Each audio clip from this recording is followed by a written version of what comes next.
नमस्कार, मैं हूं आपके साथ हिमानी नैथानी और जागते रहो में सबसे पहले हम बात करेंगे अफगानिस्तान की, जहां पर सेना और तालिबान के बीच जो जंग है, जो घमासान है, वो जारी है। कई जगहों पर युद्ध जैसे हालात पैदा हो गए हैं।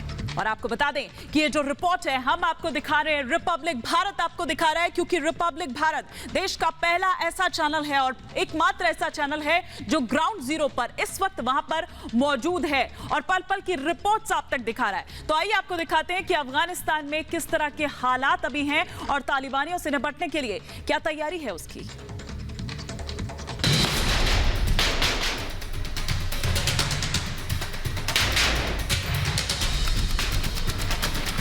तालिबान से निपटने की पूरी तैयारी कर रहा है अफगानिस्तान। अफगानिस्तान की स्पेशल फोर्सेस ने मोर्चा संभालना शुरू कर दिया है ताकि तालिबान के बढ़ते कदमों को रोक दिया जाए।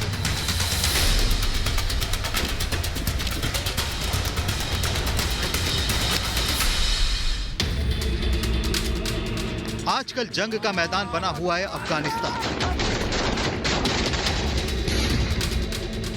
तालिबान का दावा है कि वो एक के बाद एक जिले अपने कब्जे में ले रहा है। वहीं अफगानिस्तान की सेना तालिबानियों के तांडव पर लगाम लगाने के लिए दिन रात एक किए हुए है। अफगानिस्तान के ताजा हालात की जानकारी देने के लिए रिपब्लिक भारत भी वहां मौजूद है। रिपब्लिक भारत काबुल में मौजूद अफगान स्पेशल फोर्स के कैंप पहुंचा, जहां एलिट कमांडोज की ट्रेनिंग होती है।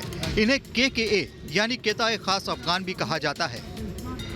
इनकी गिनती बेहद खतरनाक और मारक कमांडो फोर्स में की जाती है। इनकी तैनाती अफगानिस्तान के अलग अलग हिस्सों में की जा रही है। अफगानिस्तान की एलिट फोर्सेस या KKA फोर्सेस अफगानिस्तान की सबसे बढ़िया स्पेशल फोर्सेस में एक है, जो तालिबान के खिलाफ सब प्रोविंसेस में अपना लड़ाई ये लोग लड़ रहे हैं। अफगानिस्तान लोगों का मानना है जब इनका प्रेजेंस अफगानिस्तान में हो जाएगा, तालिब कभी भी नहीं कर सकता कि अफगानिस्तान को टेक ओवर करे।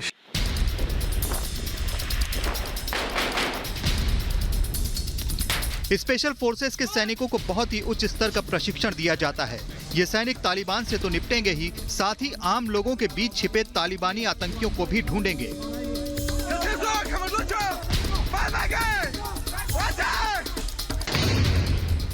इस बीच अफगानिस्तान में टकराव बढ़ता जा रहा है। तालिबान पाकिस्तान की सीमा तक पहुंच चुका है। तालिबान लगातार ये दावा कर रहा है कि अफगानिस्तान के 85% से ज्यादा हिस्से पर उसका कब्जा हो चुका है। लेकिन इस बीच अफगानी सेना ने तालिबानियों पर हमला करना शुरू कर दिया है।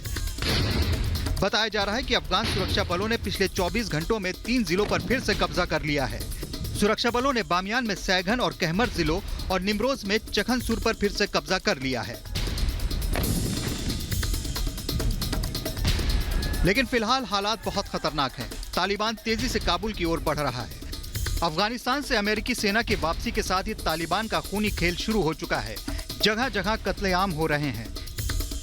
जिस जगह तालिबानी आतंकी कब्जा कर रहे हैं, वहां से अफगानी सैनिकों के भागने की खबरें भी आ रही हैं।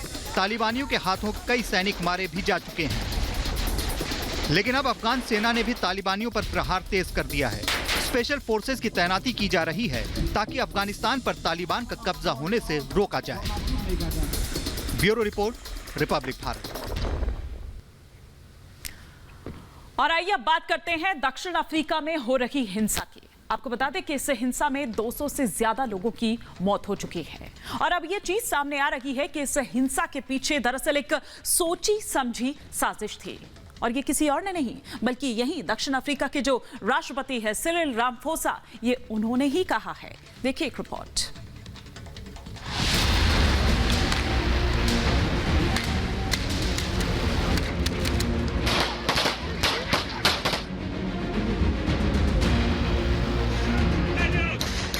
दक्षिण अफ्रीका में हिंसा जारी है। इस हिंसा की चपेट में अब तक 200 से ज्यादा लोग आ चुके हैं।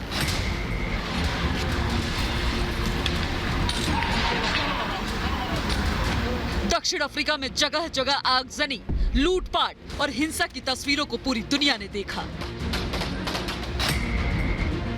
हालात इतने बिगड़े कि सेना को तैनात करना पड़ा है। अब इस हिंसा में एक नया खुलासा हुआ है और ये बात खुद दक्षिण अफ्रीका के राष्ट्रपति सिरिल रामफोसा ने कही है। रामफोसा के मुताबिक देश में जारी हिंसा की प्लानिंग पहले से ही की गई थी और ये हिंसा लोकतंत्र पर हमले की कोशिश है।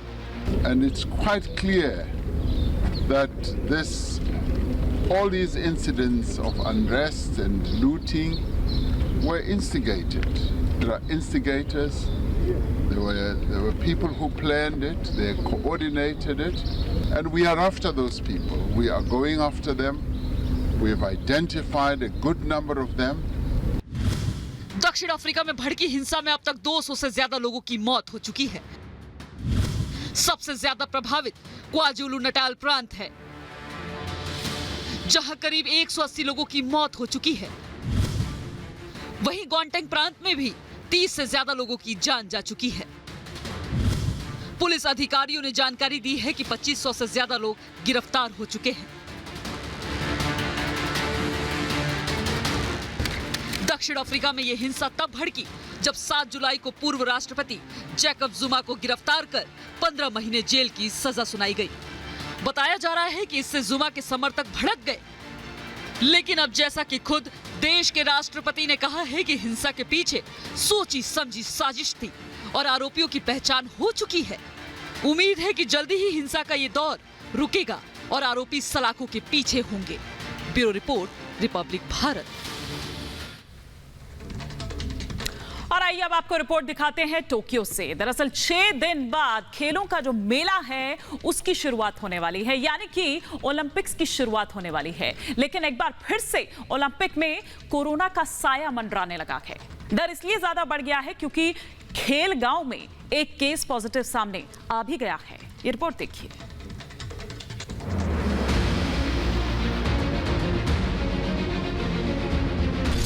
ओलंपिक पर कोरोना का साया। टोक्यो खेल गांव में कोरोना केस। टोक्यो ओलंपिक शुरू होने में सिर्फ 6 दिन बाकी हैं, लेकिन खेल शुरू होने से पहले ही यहां कोरोना की एंट्री हो चुकी है। ओलंपिक की तैयारी में जुटा एक अधिकारी कोरोना संक्रमित पाया गया है। आयोजकों ने संक्रमित अधिकारी को 14 दिनों के लिए क्वारंटीन कर दिया है। ये मामला इसलिए भी महत्वपूर्ण है क्योंकि पहली बार कोई टोक्यो खेल गांव में पीड़ित पाया गया है। इसे देखते हुए अधिकारी बेहद चौकन्ने हो गए हैं। आपातकाल के बावजूद जापान में कोरोना के लगातार बढ़ते मामले डरा रहे हैं। यहाँ रोजाना कोरोना के करीब 3000 से ज्यादा मामले सामने आ रहे हैं। हर दिन 8 से 10 लोगों की मौत हो रही है। जापान में कुल एक्टिव केस 8 लाख से ज्यादा हो चुके हैं। इसे देखते हुए इमरजेंसी को 22 अगस्त तक बढ़ा दिया गया है। इस दौरान पार्क, होटल, रेस्टोरेंट, थिएटर को रात 8 बजे तक बंद करने के आदेश दिए गए हैं। इमरजेंसी लगने के बाद आयोजकों ने टोक्यो ओलंपिक का आयोजन बिना दर्शकों के ही करने का फैसला किया है।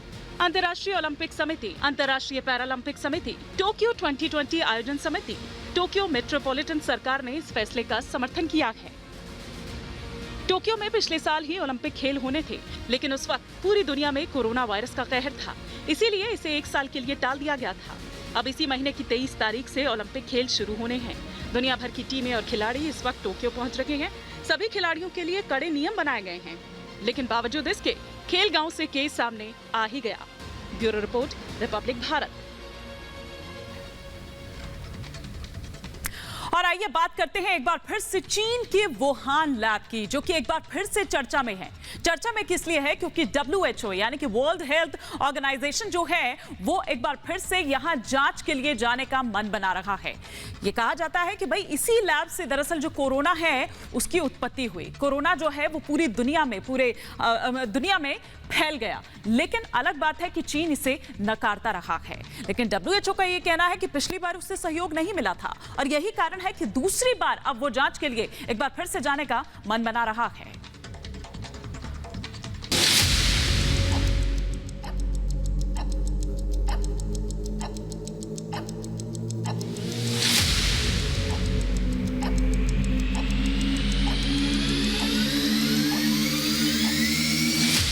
वैश्विक महामारी कोविड-19 ने करीब 1.5 साल से पूरी दुनिया में कोहराम मचा रखा है।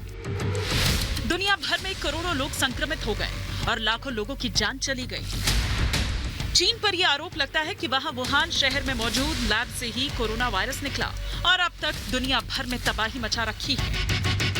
वहीं विश्व स्वास्थ्य संगठन यानी WHO एक बार फिर वुहान लैब की जांच करना चाहता है। WHO ने ये साफ कहा कि वो एक बार फिर से वुहान लैब में जाकर जांच करना चाहता है। WHO ये पता लगाना चाहता है कि क्या वाकई वुहान लैब से ही कोरोना की उत्पत्ति हुई।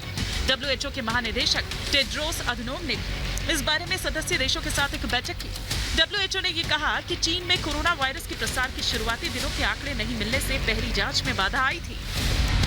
WHO ने पहली जांच पर उठे सवाल के बाद फिर से चीन के वुहान जाने का फैसला किया और फिर से जांच करने का प्रस्ताव रखा, लेकिन अभी तक चीन ने कोई प्रतिक्रिया नहीं दी। इसके बाद इस बात पर अब शक और गहराता जा रहा है। दरअसल पिछली बार WHO के नेतृत्व वाली एक टीम ने मार्च 2021 में वुहान का दौरा कर रिपोर्ट पेश की थी। रिपोर्ट में टीम ने किसी अन्य जानवरों के जरिए चमगादड़ों से मानव में कोरोना वायरस के फैलने की आशंका जताई थी। साथ ही ये भी कहा कि इस दौरान चीन के शोधकर्ता उनके साथ साए की तरह बने रहते थे, जिस पर अमेरिका और भारत समेत कई देशों ने सवाल उठाए और दोबारा जांच की मांग की। चीन पर अमेरिका समेत कई देश सीधे सीधे आरोप लगा चुके हैं कि कोरोना चीन की लैब में पैदा हुआ है। ये भी बात सामने आई है कि ये जैविक हथियार भी हो सकता है जो चीन ने बनाया हो, और अब WHO भी कह रहा है कि वो चीन में फिर जांच कराना चाहता है। Bureau report, Republic Bharat. Europe के कुछ देशों में आसमानी आफत कहर बनकर टूटी है। यहाँ भारी बारिश और उसके बाद आई जो बाढ़ है, उसकी वजह से बेल्जियम, जर्मनी और नीदरलैंड्स का हाल बेहाल हो गया है।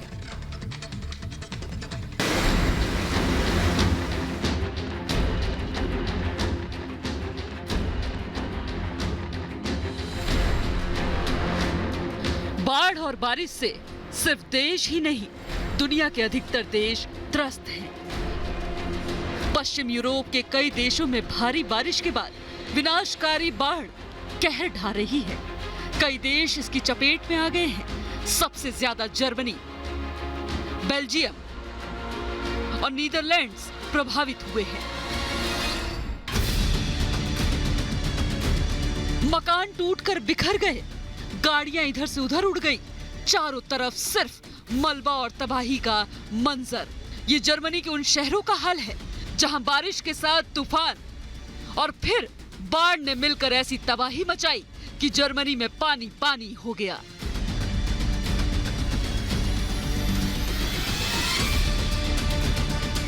बारिश और बाढ़ का कहर ऐसा कि नाले दरिया बन गए और सड़क तोड़ रिहायशी इलाकों में घुस गए।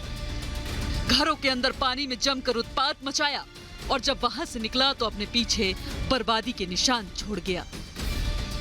हर तरफ कीचड़ और मलबा ही नजर आ रहा है।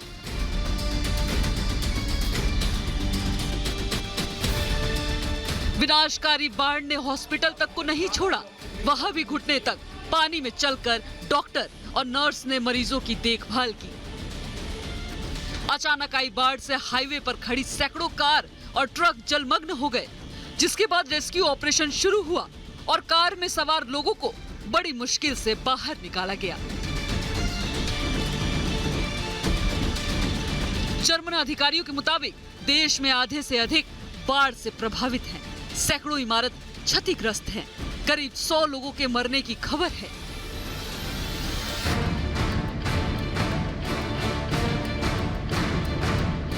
नीदरलैंड्स में जैसे ही सूरज उगना शुरू हुआ, वैसे ही भारी बारिश के बाद कुछ हिस्से बाढ़ के पानी में डूबने शुरू हो गए। बाढ़ के पानी के चलते हजारों लोग बेघर हो गए, तो वहीं सैकड़ों लोग अब भी गायब हैं।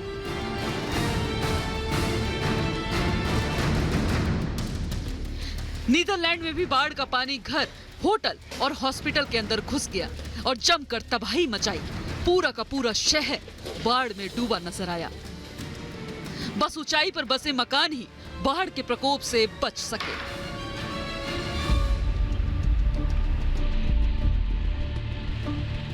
बात अगर बेल्जियम की करें तो यहां भी आसमानी आफत के बाद नदियां उफान पर आ गई। जिन सड़कों पर गाड़ियां दौड़ती थी, वहां बाढ़ ने अपनी धाक जमा ली। कई शहरों को खाली करवाया गया है। लोगों को बाढ़ प्रभावित इलाकों से निकाला जा रहा है। बेल्जियम में कई लोगों की जान जा चुकी है और कई लोग अभी भी लापता हैं। Bureau report, Republic Bharat.